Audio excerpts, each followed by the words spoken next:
Problem ఏంటిదంటే ఈ లోకంలో, ఈ తరంలో ఏంటిదంటే చీటికి మాటికి ప్రతి ఒక్కరు నొచ్చుకుంటారంట. The spirit of offence. ఈరోజు ఒక్క మాట అంటే చాలు నొచ్చుకుంటాము, బాధపడుతూ ఉంటాము. ఏదో ఒక రీతిగా వారికి మనము సమాధానం ఇవ్వాలని, ఏదో ఒక రీతిగా వారిని ఓడించాలని, మనము గెలవాలని ప్రయత్నిస్తూ ఉంటాం. కానీ దేవుని రాజ్యంలో అది పనికిరాదండి. దేవుని రాజ్యంలో అది పనికిరాదు. దేవుడు అంటున్నాడు, సమాధానపరచువారు ధన్యులు, వారు దేవుని కుమారులు అనబడుదురు. ఎవరంట దేవుని కుమారులు? పరచువారు మాత్రమే దేవుని కుమారులు అంట.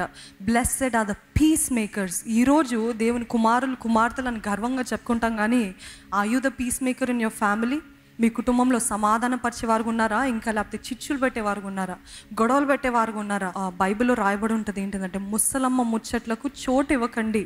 అది కేవలం స్త్రీలకే కాదండి, పురుషులు కూడా చాలామంది అనవసరమైన మాటలు వీరి గురించి వారి గురించి వీరికి మాటలు చెప్తూ కలహాలు రేపడానికి, అపవాదికి చోటిచ్చి మనము ఎంతగానో నాశనం తెచ్చుకుంటున్నాం. చాలామంది అంటారు, అయితే అసలు ఆర్గ్యూే చేయకూడదా, వారిది తప్పైనా అసలు ఆర్గ్యూ చేయొద్దా అని అంటాడు. Confrontation is very good. అంటే వారు తప్పు చేస్తే ఇది సరికాదు అని చెప్పడము ఒక ఎత్తు అయితే, ఆ తప్పునే పట్టుకొని నేరారోపణ చేస్తూ నాగ్ చేస్తూ ఇంకా నువ్వు తప్పే చేస్తావు, నువ్వు ఇంతే అంతే అని మాట్లాడటం మాత్రము అపవాదికి చోటు ఇచ్చినట్టే.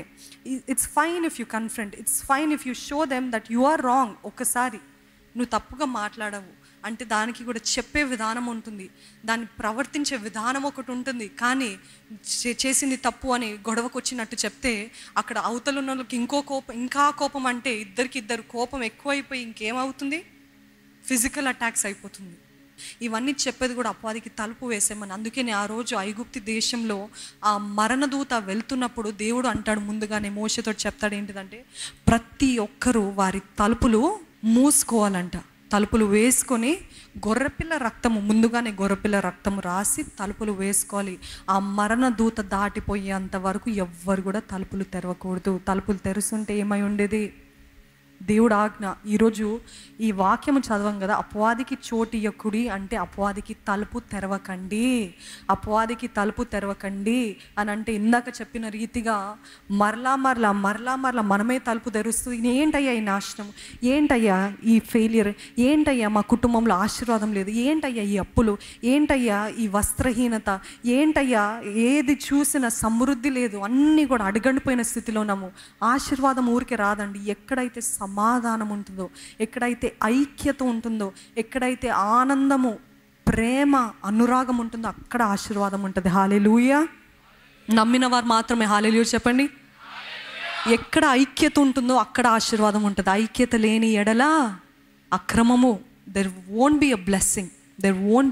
It is a disorder. It is not in the order of God.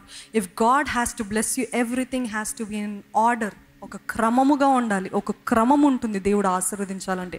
ఊరికే రాదు ఆశీర్వాదము. మనము అనుకుంటూ ఉంటాము, ఈ ఒక్కసారి నేను గెలిచి అంటే దేవుడు అంటున్నాడు, ఈ ఒక్కసారి నువ్వు గెలువు, ఈ ఒక్కసారికి నా ఆశీర్వాదాన్ని కూడా నేను తీసివేస్తాను. దేవుడు ఆశీర్వాదం అంత సులభంగా రాదు. మనము మన శరీరాన్ని ఉపేక్షించుకుంటూ, మన గర్వాన్ని ఉపేక్షించుకుంటూ, మన ఈగోస్ని ఉపేక్షించుకుంటూ, మన కోపాన్ని ఉపేక్షించుకుంటూ, అణుచుకుంటూ, దేవా ఇది నీ కోసం చేస్తున్నానయ్యా, నీ మహిమ కోసం చేస్తున్నానయ్యా, ఇంట్లో సమాధానాన్ని కాపాడుకోవడానికి నేను చేస్తున్నానయ్యా, నీకు మహిమ రావడానికి చేస్తున్నానయ్యా, ఇంటిలో ఐక్యత కోసం చేస్తున్నానయ్యా అని చేస్తే దేవుడు ఆశీర్వాదం ఇస్తాడా ఇయ్యడా? నమ్ముతున్నారా? ఇస్తాడన్న వారు చేతులెత్తి హల్లెలూయా చెప్తారా? I'm making you say that because I want to know if you're really listening. ఇస్తాడు, తప్పకుండా ఇస్తాడు. ఎందుకంటే అది ఆయన క్రమము. మార్కు సువార్త 3:25. ఒక ఇల్లు తనకు తానే విరోధముగా వేరుపడిన ఎడల ఆ ఇల్లు నిలువనేరదు. ఈరోజు దేవుడు మనకు అదే చెప్తున్నాడు. నేను ఏదో సాధిస్తాను దేవునికి, నేను దేవుని సేవ చేస్తాను, నేను ఇది చేస్తాను, నా జీవితంలో సాధిస్తాను అని అంటున్నారేమో కానీ మీ ఇంట్లోనే సమాధానం లేదు, మీ ఇంట్లోనే నెమ్మది లేదు, మీ ఇంట్లోనే ఐక్యత లేదు, మీ ఇంట్లోనే ప్రేమ లేదు, సంతోషం లేదు, అనురాగం లేదు. దేవుడు అంటున్నాడు, మీ ఇల్లే సరిగ్గా లేకపోతే మీరు ఇంకేం సాధిస్తారు జీవితంలో? మీ ఇంట్లోనే నెమ్మది లేదు, మీరు ఇంకేం సాధిస్తారు? సాధించడానికి అసలు ఆలోచించడానికైనా కొంచెం నెమ్మది ఉండాలి కదా, సమాధానం. చూడండి, మనం క్రియేటివ్గా ఏమైనా చేయాలంటే, మన జీవితంలో ఏదైనా సాధించాలంటే మనకి నెమ్మది, సమాధానం ఎంతో ప్రాముఖ్యం. అవునా కదా? ఈరోజు మనం ఏదైనా సాధించాలంటే we need to have piece in our mind. మన మనసులోనే నెమ్మది లేకపోతే అసలు ఏదైనా సాధించగలుగుతామా? ఈరోజు కుటుంబంలో మీకు నెమ్మది లేదు, కుటుంబంకు మీకు మీరే వేరైతే ఇంకా ఎవరేం చేయగలుగుతారు? బయట వాళ్ళు వీరంటున్నారు, వారంటున్నారు, వీరంటున్నారు, మమ్మల్ని ఎత్తి చూపిస్తున్నారంటే మొదటిగా కుటుంబంగా మీరు ఐక్యత కలిగి ఉన్నారా? కుటుంబంలో ప్రేమ ఉందా? కుటుంబంలో ఐక్యత ఉందా? కుటుంబంలో ఎవ్వరు ఏ మాట అన్నా మీరు అందరు కలిసి పోరాడగలుగుతారా? లేదు. వారిని అంటే అవును, నాకు తెలుసు నా తమ్ముడు గురించి, వాడు ఎప్పుడు అంతే, నాకు తెలుసు మా నాన్న గురించి, ఆయన ఎప్పుడు అంతే అని ఎవరైనా ఒక్క మాట అంటే దానిపైన ఇంకా ఉప్పు వేసి, కారం వేసి, ఇంకా చేసి పెద్దగా చేస్తున్నామా? లేకపోతే లేదండి. ఐక్యత. మీ కుటుంబంలో ఉన్న మీ లోపాలు, బలహీనతలు మన అందరికీ తెలుసు. Nobody can say I have a perfect family అండి, మా కుటుంబం పర్ఫెక్ట్, అసలు ఒక్క గొడవ లేదండి, ఒక్క బాధ లేదండి, ఒక్క శ్రమ లేదు అని చెప్పేది ఎవరు? Everybody has a dysfunction in their family. ప్రతి కుటుంబంలో ఏదో లోపము, ప్రతి కుటుంబంలో ఏదో బలహీనత, ప్రతి కుటుంబంలో ఎవరో ఒక్కరు పనికిరాని వారుగా, లేకపోతే భయంకరమైన ప్రవర్తన కలిగిన వారుగా ఉంటారు. అంత మాత్రాన మొత్తం కుటుంబానికి లేబుల్ ఇచ్చేస్తారు, బిరుదు ఇచ్చేస్తారు. ఏంటిదంటే ఆ కుటుంబం అంతా వ్యర్థం, వేస్ట్ ఫ్యామిలీ, చాలా భయంకరమైన కుటుంబం అని అంటూ ఉంటారు.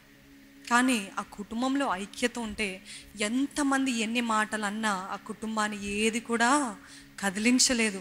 ఆ కుటుంబంలో ఉన్న ప్రేమని ఎవరు కూడా కదిలించలేరు. ఈరోజు ఆ కుటుంబ ఐక్యత ఉందా?